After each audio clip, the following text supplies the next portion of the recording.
දෑවර දුවේ පුතේ සාපේට සවියක් 2020 තොරතුරු හා sannivedana තාක්ෂණ ප්‍රශ්න පත්‍ර සාකච්ඡා කිරීමේදී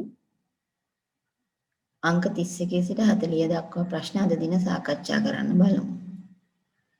31 ප්‍රශ්නය පද්ධති සංවර්ධන ජීවන චක්‍රයේ සිස්ටම් ඩෙවලොප්මන්ට් ලයිෆ් සයිකල් එකේ මෘදුකාංග සංවර්ධනයෙන් එහෙම නැත්නම් සිස්ටම් ඩෙවලොප්මන්ට් එකෙන් පස්සේ පියවර කුමක්ද කියලා අහනවා.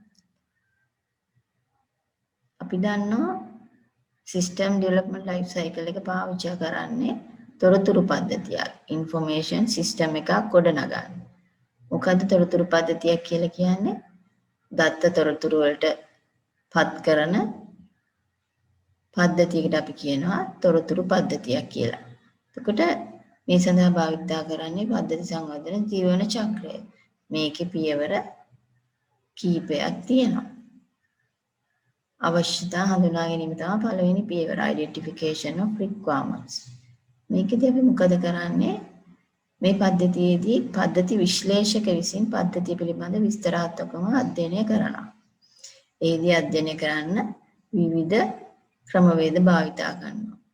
නිරීක්ෂණය මගින්, සම්මුඛ සාකච්ඡා පැවැත්වීමෙන්, ප්‍රශ්නාවලි සේවකයන් අතර බෙදා දීමෙන්, වාර්තා හෝ ලිපිගොනු පරීක්ෂා කිරීමෙන්, සාමූලාදර්ශ මගින් අපිට පුළුවන් යම්කිසි ආයතනයක පද්ධතියේ දැනට පවතින පද්ධතියේ තත්ත්වය අධ්‍යයනය කරන්න. දෙවෙනි පියවර වෙන්නේ විසඳුම සැලසුම් කිරීම. දැන් කලින් අපි පද්ධතිය විශ්ලේෂණය කරා. ඒ ඇති ගැටලු හඳුනාගත්තා, අවශ්‍යතා හඳුනාගත්තා. දැන් අපි විසඳුමක් සැලසුම් කරන්න යන්නේ design the solution. විසඳුම සැලසුම් කරන්න යනකොට අපිට අවශ්‍ය වෙනවා එම නව පරිගණක පද්ධතිය නිර්මාණය කිරීම සඳහා අවශ්‍ය වෙන මෘදුකාංග මොනවාද කියලා හඳුනා ගන්න. software සහ software architecture එක හඳුනා ගන්න.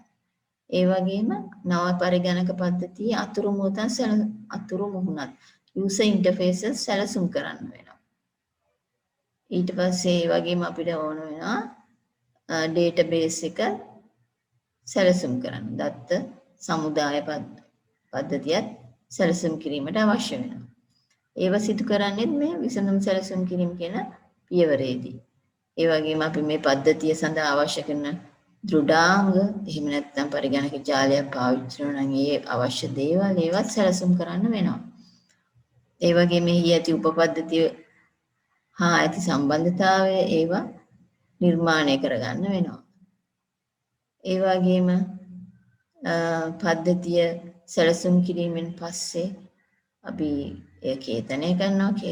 කේතනය කළාට පස්සේ ටෙස්ටිං කරනවා. ඒ ටෙස්ටිං කරන ආකාරය පවා සැලසුම් කරන්නේ මේ දෙවෙනි පියවරේදී.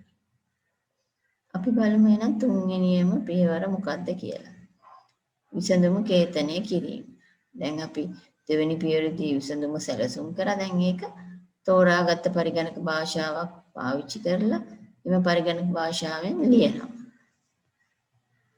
ඉන්පස්සේ මොකද කරන්නේ? ඒ ලියපු පරිගණක පද්ධතිය පරීක්ෂා කරලා බලනවා. ලියුවට එය 100% නිවැරදිද කියලා දන්නේ නැහැනේ. ඒ නිසා එහි විසඳුම පරීක්ෂා කරනවා නිවැරදිද කියලා. එක් අවස්ථාවේදී ආදාන ප්‍රතිදාන ලබා දෙමින් තමයි මේ පද්ධති පරීක්ෂාව සිද්ධ කරන්නේ. ඒක ක්‍රම 4කින් සිදු කරනවා. පියවර 4කින් සිදු කරනවා. ඉස්සෙල්ලාම ඒකක පරීක්ෂාව සිදු කරනවා. ඒ කියන්නේ පරිගණක පද්ධතියේ ඇති ඒකක වෙන වෙනම පරීක්ෂා කරනවා. උදාහරණයක් වශයෙන් ගත්තොත් අපි හිතමු පාසලකට තොරතුරු පද්ධතිය නිර්මාණය කරනවා නම් සිසුන්ට දත්ත ඇතුළත් කරන කොටස එක ඒකකයක්. ගුරුවරුන්ගේ දත්ත ඇතුළත් කිරීම තවත් ඒකකයක්. ලකුණු පිළිබඳ වාර්තා කිරීම තවත් පියවරක්. තවත් ඒකකයක්. ළමයින්ගේ ගාස්තු පහසුකම් ගාස්තු ගෙවීම ඔය වගේ දේවල් තවත් ඒකකයක් විදිහට ගන්න පුළුවන්. එතකොට මේ එක් ඒකකය වෙන වෙනම පරීක්ෂා කරලා බලනවා නිවැරදිද කියලා. දෙවෙනි පරීක්ෂාවේදී සමස්ත පරීක්ෂාව. එහිදී මේ ඒකක ටික එකට එකතු කරලා දත් ඇතුළත් කරලා බලනවා නිවැරදි ප්‍රතිදානය ලැබෙයිද කියලා. පද්ධති පරීක්ෂාවේදී කරන්නේ සමස්ත පද්ධතියටම දත් ඇතුළත් කිරීම කරලා එයි පරීක්ෂා කරලා බලනවා. පද්ධති ප්‍රතිග්‍රහණ පරීක්ෂාව තමයි අන්තිම එක. අන්තිම පරීක්ෂාවේදී සිදු කරන්නේ මේ නව පරිගණක පද්ධතිය භාවිතා කරන අයට ලබා දීලා ඒ භාවිතා කරන අයට දත් ඇතුළත් කරමින් පරීක්ෂා කිරීමට ඉඩ සැලසීමයි. හරි අපි ඊළඟ පියවර බලමු. පස්වෙනි පියවර මොකක්ද කියලා. පස්වෙනි පියවර වෙන්නේ පද්ධතිය පිහිටවීම. දැන් අපි බැලුවා නිර්මාණය කරලා එහි තියෙන දෝෂත් අපි පරීක්ෂා කරලා බැලුවා.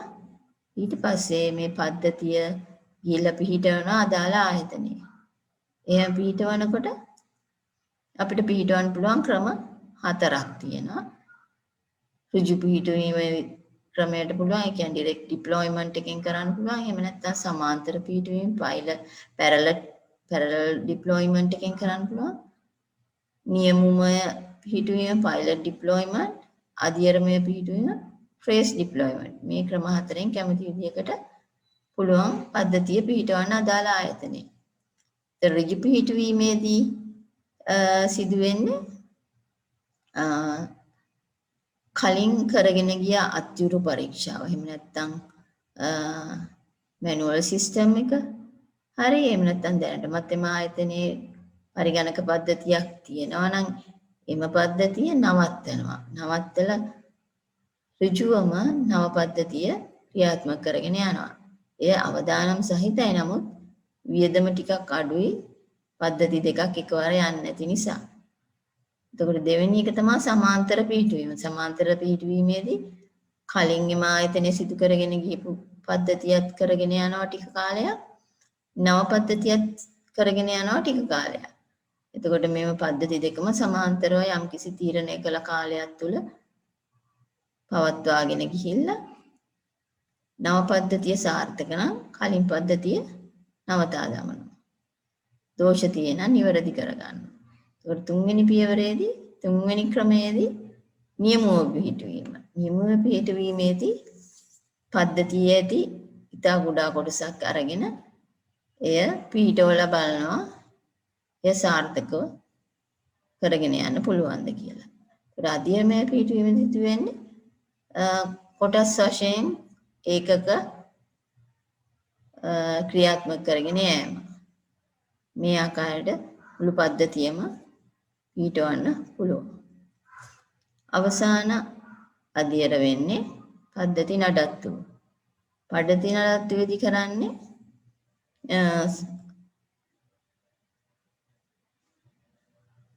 පරිශීලකයා මූලික අවස්ථාවේදී හඳුනා නොගත් අවශ්‍යතා තියෙන එමෙතු අවශ්‍යතා නැවතත් නිර්මාණය කරලා දෙන්න පුළුවන්. එහෙම නැත්නම් පද්ධති පරීක්ෂාවේදී හමු නොවූ දෝෂ පසුව පැමිණෙන්න පුළුවන්. ඒ බඳු අවස්ථාවලදී එම දෝෂ නිවැරදි කරලා දෙන එකත් මේ පද්ධති නඩත්තු අවස්ථාවේදී තමයි සිදු කරන්නේ. එහෙම නැත්නම් නව තාක්ෂණික ක්‍රමවේද වලට තියෙන පද්ධතිය විනාශ කරලා දෙන්න ඕනේ නම් ඒත් අපි පද්ධති නඩත්තුවේදී තමයි සිදු කරන්නේ. ඒ කියන්නේ අපි තුමු දැනට තියෙන Windows version එකට නම් හදලා තියෙන්නේ මේ නව පද්ධතිය ඉදිරියේදී එන නව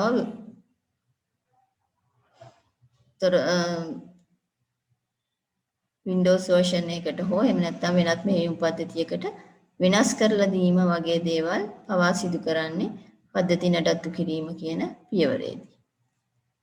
එතකොට එහෙනම් අපි බලමු මේ ප්‍රශ්නයට පිළිතුර. පිළිතුර වෙන්නේ මොකද්ද? මෘදුකාංග සංවර්ධනයෙන් පස්සේ අපි කරන පියවර තමයි විසඳුම් පරීක්ෂා කිරීම. නේද? පිළිතුර අංක 3 පද්ධති පරීක්ෂාව.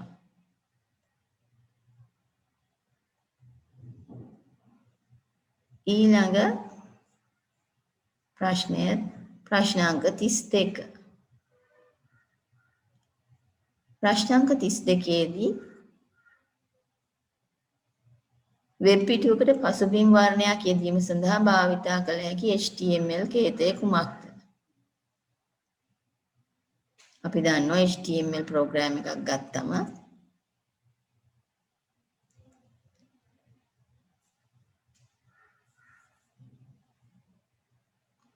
මේ ආකාරයෙන් තමයි සරල HTML ප්‍රෝග්‍රෑම් එකක් අපිට ලියන්න පුළුවන්. මේකේ පටන් ගන්න ප්‍රෝග්‍රෑම් එක HTML කියන ටැග් එකකින් ඒක ඉවර වෙන්නේ /HTML. HTML ප්‍රෝග්‍රෑම් එකක් ගත්තම ඒක කොටස් දෙකක් තියෙනවා, head සහ body section එක. උතර head එක ලියන්නේ head tags දෙක අතර, body එක ලියන්නේ body tags දෙක අතර. head tags දෙක අතර මොනවාද අපි වෙබ් පේජ් එකේ කියන්නේ? බොහෝ වෙලාවට සාමාන්‍ය දෙයක් තමයි head tags දෙක අතර තමයි වෙබ් පේජ් එකේ title එක ඉදිරිපත් කරන්නේ. වෙබ් පේජ් එකේ මෙහිදී title එක වෙන්නේ my first web page. title එක අපිට පේන්නේ title bar එකේ නේද? ඒත් body section එක තියෙන්නේ body tags දෙක අතර. body tags දෙක අතර ලියන ඕනෑම දෙයක් වෙබ් පේජ් එකේ පේනවා. එතකොට බලමු මේකේ output එක මොකක්ද කියලා. ප්‍රතිදානය වෙන්නේ welcome Sri Lanka කියලා පේලි දෙකක් එනවා. title එක තියෙනවා title bar එකේ. එතකොට මේ br කියන tag එකකින් කරලා තියෙන්නේ line break එක. welcome කියලා ඊළඟ line එකට යන්න කියන එක තමයි br එකෙන් කියන්නේ. එතකොට දැන් මෙතන body කියන tag එක තිබ්බට මේ body කියන tag එකෙන් අපිට දීලා තියෙන්නේ සුදු පාට පසුබිමක්. අපිට ඕනේ වෙනත් පාටක පසුබිමක් නම් අපි කොහොමද ඒක කරන්නේ? අපිට පුළුවන් body beige color සමානයි red කියලා දාන්න. එතකොට body කියන උසුලණයට අපි දානවා මෙන්න මේ ආකාරයට beige color කියලා attribute එක. ඒක අපේ පිළිතුර වෙන්නේ අංක 2. beige color එක red කරාම අපිට background color එක ඔය ආකාරයට පේනවා. ඊළඟ ප්‍රශ්නය 33. 33 වෙනි ප්‍රශ්නේ බහුමාධ්‍ය සජීවීකරණය සම්බන්ධව පහත වගන්ති සලකා බලන්න. A. වික්ටෝරියන් ජියටෝ යනු සජීවීකරණය සඳහා භාවිත කරන මෘදුකාංගයකි. සජීවීකරණයට අපි පාවිච්චි කරන මෘදුකාංග මොනවාද? මේ කියන මෘදුකාංගය සහ මෝහෝ, Adobe Flash, Adobe Animate ඔය වගේ මෘදුකාංග පාවිච්චි කරන්න පුළුවන් ද්විමාන සජීවීකරණය සඳහා. එහෙනම් ඒක හරි. වෙනස් ස්තරයක් මත වූ වස්තුවකට බලපෑමක් නොවන අයුරින් ස්තරයක් මත වස්තුවක් ඇදීම හා සංස්කරණය කිරීමට ඔබට හැකියි. ඇනිමේෂන් කරනකොට ස්තර පාවිච්චි කරනවා අපි නේද? ස්තර වලින් කරන්නේ සජීවීකරණය තුළ වස්තු යෙදීමේදී වෙන් වශයෙන් ස්තර භාවිතා කිරීම මගින් වස්තු හැසිරීමට පහසුයි. ස්තර කියන්නේ විනිවිද පේන කඩදාසියක් වගේ දෙයක්. ඊළඟට ඒ නිසා B එකත් හරි. කාල රේඛාව ටයිම් ලයින් එක තුල රාමු හා ප්‍රධාන රාමු සමග කටයුතු කරන්නේ වස්තුන්ගේ දිස්වීමේ අනුපිළිවෙල පවත්වා ගැනීමටයි. දැන් ටයිම් ලයින්ස් දෙකක් මෙතන මම පෙන්නලා තියෙනවා. ටයිම් ලයින් එකක් ගත්තා මේකේ ප්‍රධාන රාමු තමයි තිත් වලින් පෙන්නන්නේ. අනිකුත් රාමු පේනවා 1 සිට 25 දක්වා කුඩා කොටු වශයෙන්. කොට ඒ සජීවීකරණය සිදුවන අනුපිළිවෙල තමයි 1 2 3 4 වශයෙන් දක්වලා තියෙන්නේ. C එකත් හරි. එහෙනම් පිළිතුර වෙන්නේ 4 ABC සියල්ලම. ඊළඟ ප්‍රශ්නය 34. පහත සඳහන් HTML කේත කොටස සලකන්න. මෙහි සිංහල වචන සඳහා යුනිකේත භාවිතා කර ඇත. දැන් ඉංග්‍රීසි මාධ්‍යයෙන් දීපු ප්‍රශ්න ගත්තත් ඒකේ Unicodes are used in English. මේකේ තියෙන Unicodes ඉංග්‍රීසි වලින් පාවිච්චි කරන්නේ. එතකොට බලන්න මේ HTML කේත HTML tags දෙක අතර තියෙනවා head කියලා. head එක ඇතුලේ title එකක් තියෙනවා අපස සාපෙළ. body එක ඇතුලේ තමයි තියෙන්නේ 2018 ප්‍රතිඵල විශ්ලේෂණය. 2018 කියන්නේ ඒක සෙන්ටර් වෙලා තියෙන්නේ. ඒ වගේම ප්‍රතිඵල විශ්ලේෂණය කියන එකත් සෙන්ටර් වෙලා තියෙන්නේ. මොකද p tags දෙක අතර තියෙන නිසා. නමුත් ප්‍රතිඵල ලේඛනය විශ්ලේෂණය කියන එක විතරක් බෝල්ඩ් වෙලා තියෙනවා. ඉතින් අපි බලමු එහෙනම් මොනවද අහන්නේ කියලා. ඊයත කේතය සම්බන්ධව දී ඇති පහත ප්‍රකාශ සලකා බලන්න. මෙම කේතය ගබඩා කිරීමේදී එන්කෝඩින් ආකාරය යුනිකෝඩ් ලෙස තෝරාගත යුතු වේ. ඒකට අපිට යුනිකෝඩ් වලින් තමයි මේක ලියලා තියෙන්නේ නිසා අපි ඒ නිවැරදි ලෙස ගන්නවා. අපස B එකෙන් කියනවා අපස සාපෙළ යන්න වෙබ් අතිරික්සෙහි මාතෘකා තීරුවෙහි දිස්වේ. මාතෘකා තීරුවේ තමයි අපිට පෙන්눔 කරන්නේ අපස සාපෙළ එකත් හරි. 2008 ප්‍රතිඵල විශ්ලේෂණය යන තද අකුරින් මුද්‍රණය වේ. 2018 කියන එක තද කළු අකුරෙන් එන්නේ නැහැ. නමුත් ප්‍රතිඵල විශ්ලේෂණය විතරයි තද අකුරෙන් එන්නේ. එහෙනම් C එක වැරදි. D එක 2018 ප්‍රතිඵල විශ්ලේෂණය යන්න මැදට එක එල්ල වෙයි. ඒක නිවැරදි. P දෙක මැද්දේනේ තියෙන මේ ටික නිසා ඒක නිවැරදි. එතකොට A B සහ D නිවැරදි වෙන්නේ නේද? බලමු.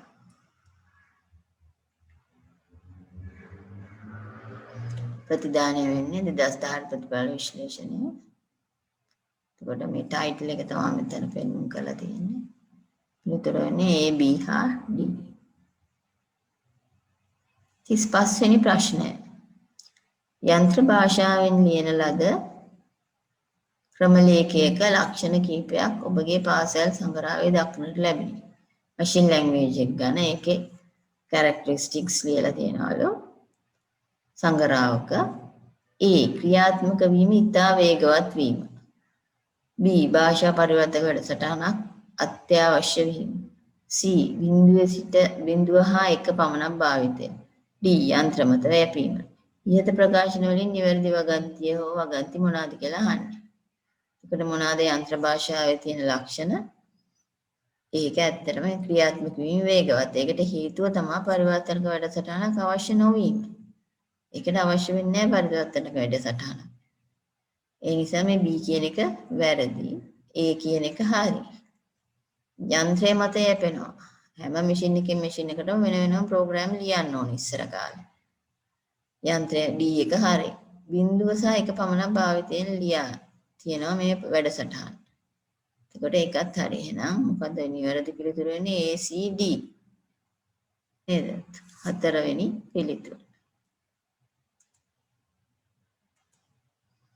ඊළඟට 36 වෙනි ප්‍රශ්නේ ක්‍රමලේඛා සම්බන්ධයි කම්පියුටර් ප්‍රෝග්‍රෑමින්. මේ ෆ්ලෝ chart එක සලකන්න. අපිට දීලා තියෙන ගැලීම් සටහන සලකන්න කියන්නේ. එතකොට බලන්න start කියලා දීලා තියෙනවා input x. මෙම ගැලීම් සටහනේ ආදානය 10 නම. ආදානය කියන්නේ මේ input කියන එකනේ. එතකොට ඒකට 10 ආදේශ කරන්න. 10 ආදේශ කළා බලමු මේක කොහොමද ප්‍රතිදානය තමයි අපෙන් අහන්නේ. 10 ආදේශ කරාම if x වැඩි 50. x කියලා කියන්නේ මොකද්ද? 10. 10 50ට වැඩිද? නැහැ නේද? එහෙනම් යන්නේ no පැත්තට. no පැත්තට ගිහිල්ලා x සමානයි x ඍණ 1 x 10යි දැන් 10 කරනවා x 9 වෙනවා. 9 කියලා එනවා 9 ඇවිල්ලා print වෙනවා 9යි කියලා. ප්‍රතිදානය වෙන්නේ 9යි. පිළිතුර 3. මෙම ගැලීම් 37 වෙනි ප්‍රශ්නේ මෙම ගැලීම් සටහන කුමන පාලන ව්‍යුහ භාවිත කර ඇද්ද? දැන් අපි දන්නවා ඉගෙන ගන්නකොට පාලන ව්‍යුහ තුනක් ගැන අපි සාකච්ඡා කරනවා.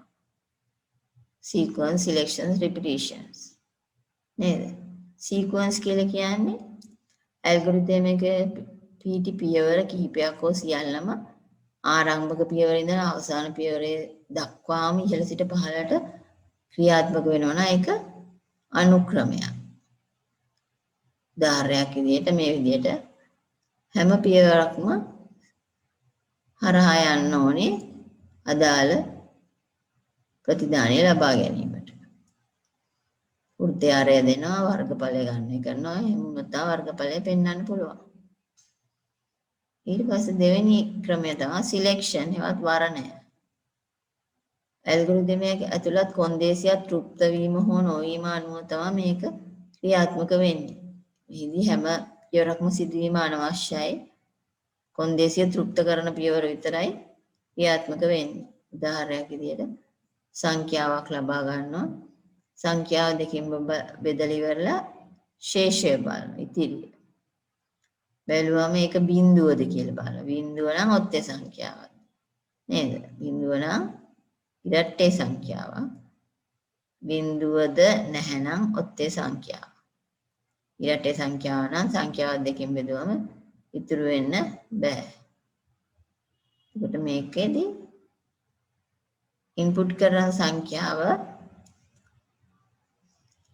ඉරට්ටේ වුණොත් ක්‍රියාත්මක වෙන්නේ මෙන්න මේ ඉහළ සිට පහළට. එහිදී ඔත්තේ සංඛ්‍යාව කියන පියවර සිදු වෙන්නේ නැහැ.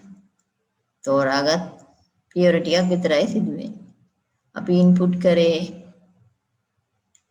ඔඩ් නම්බර් එකක් නම් ඔත්තේ සංඛ්‍යාවක් නම් සිදු වෙන්නේ ශේෂයේ බිඳුවද නැත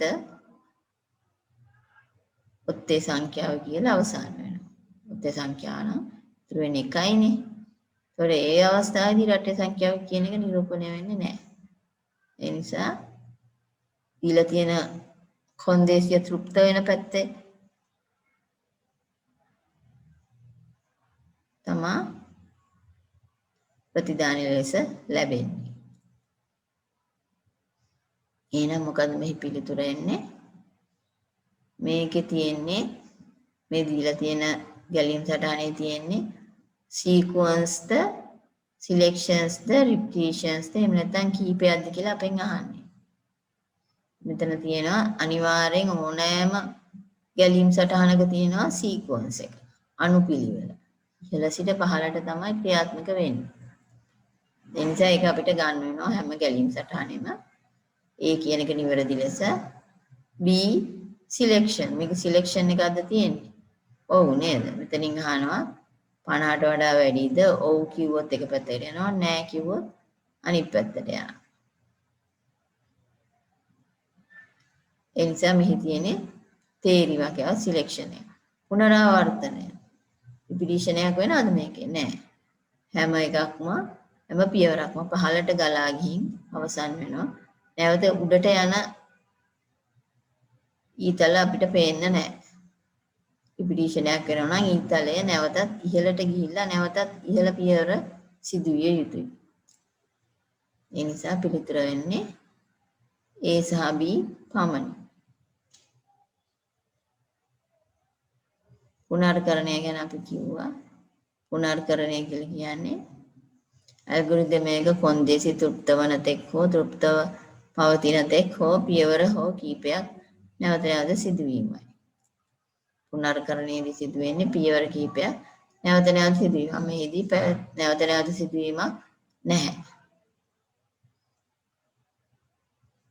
මේ දීලා තියෙන එකේ නම් උදාහරණේ නැවත නැවත සිදුවීමක් පෙන්눔 කරනවා. එකතුව බිඳුවයි කියලා අරගෙන සංඛ්‍යාවක් ඇතුළත් කළා. ඒ සංඛ්‍යාව එකතුවට එකතු කළා තවත් සංඛ්‍යා තිබේ දානවා. ඔව්. එhmenan ආපහු උඩට යනවා. නැවතත් සංඛ්‍යාවක් ඇතුළත් කරන එකතුවට ඒ සංඛ්‍යාවත් එකතු කරනවා. තවත් තිබේ දානවා. ඔව් නම් උඩට යනවා. නැත කිව්වොත් ප්‍රතිදානය කරනවා. එතකොට මේ විදිහට පියවර කීපයක් නැවත නැවත සිදු කිරීම තමයි පුනර්කරණය කියන්නේ. පුනර්කරණය කියන එක අපේ ගැටලුවේ නැහැ. තියෙන්නේ අනුපිළිවෙල සහ තේරීම පමණයි. පිළිතුර වෙන්නේ A හා B පමණයි. ඊළඟ ප්‍රශ්නය ඉහත ගැලීම් සටහනේ ව්‍යාජ කේතය විය හැක්කේ පහත ඒවා අතරින් කුමක්ද? බලමු ගැලීම් සටහන. Start input x if x greater than 50. yes ගැහුවොත් x සමාන x ධන 1 වෙනවා. no ගැහුවොත් x සමාන x ඍණ 1 වෙනවා. print x ප්‍රතිදානය වෙනවා. මේ කියන දේ කොහොමද මේ පිළිතුරු වල තියෙන්නේ කියලා බලමු. මේකේ පාවිච්චි කරලා තියෙන්නේ selection සහ sequence පමණයි, repetitions නැහැ. ඒ නිසා අපිට එකපාරටම මෙතන ඉවත් කරන්න පුළුවන් පිළිතුරක් තමයි දෙක.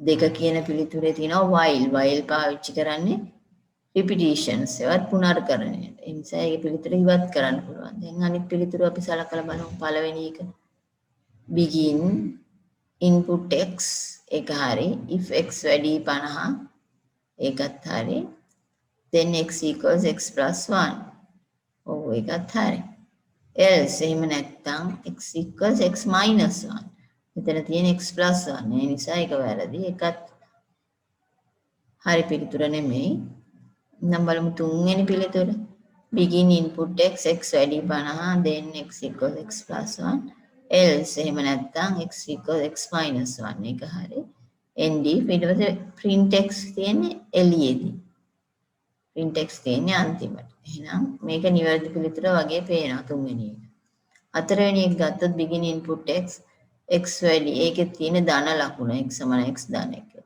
උමත් නිවැරදි වෙන්නේ නැහැ එහෙනම් පිළිතුර වෙන්නේ මෙහි අංක 3 39 වෙනි ප්‍රශ්නය පහත ව්‍යාජකයට සලකන්න. අපිට සූඩෝ කෝඩ් එකක් දීලා තියෙනවා. මේ ආකාරයට count 7 while count greater than 3 display hello count equals count minus 2 end while මේක repetition එක පුනර්කරණය. බලමු මේක වැඩ කරන්නේ කොහොමද කියලා. ඉස්සෙල්ලාම count 7යි. count කියන එක 7යි. ඊට පස්සේ count 7 වුණාම බලනවා 3ට වඩා 7 වැඩිද ඔව් 15ට ආව display hello කියලා display ඊට පස්සේ count equals count minus 2 7න් දෙකක් අඩු වුණාම 5යි දැන් count ගියාගේ 5යි ඊපස්සේ end while එකට ආවම සාමාන්‍ය ආපු යන while එකට එතෙන්දී බලනවා 5ට වඩා 3ට වඩා 5 වැඩිද කියලා එහෙමනම් display වෙනවා hello කියලා count 5ේදී hello කියලා display වෙනවා. එතකොට 5න් දෙකක් 3යි. දැන් count ගියාගේ 3යි. ආයෙ end while එකට එනවා. ආපහු උඩට යනවා. දැන් 3යි. count 3 3ට වඩා වැඩිද? නැහැනේ. 3 3ට වඩා වැඩි නැහැ. ඒ නිසා යන්නේ නැහැ මේක ඇතුළට. නේද? එතනින් මේ repetition එක නවතිනවා. එතකොට අපෙන් අහන්නේ මොකද්ද? මෙම ව්‍යාජකයේ කී වාරයක් hello යන වචනේ දර්ශනය කරයි. 2 times නේද? ඉස්සරයක් print කරනවා. එහෙනම් පිළිතුර වෙන්නේ 3. අංක ප්‍රශ්න උත්තර අංක 3. උත්තරේ 2යි. ප්‍රශ්න අංක 40. එහි තියෙන්නේ පුනර්කරණයක් යාද repetition එකක්. නේද? repeat until පාවිච්චි කරන්නේ repetitions වලට. while පාවිච්චි කරන්නේ repetitions වලට. මෙම ක්‍රමලේඛයේ ක්‍රියාත්මක වූ පසු ලැබෙන ප්‍රතිදානය කුමක්ද? අපිට දීලා තියෙනවා පැස්කල් ක්‍රමලේඛ ඛණ්ඩය. නේද? ක්‍රමලේඛයේ ක්‍රියාත්මක වුණාම අපෙන් ප්‍රතිදානය අහනවා. බලමු.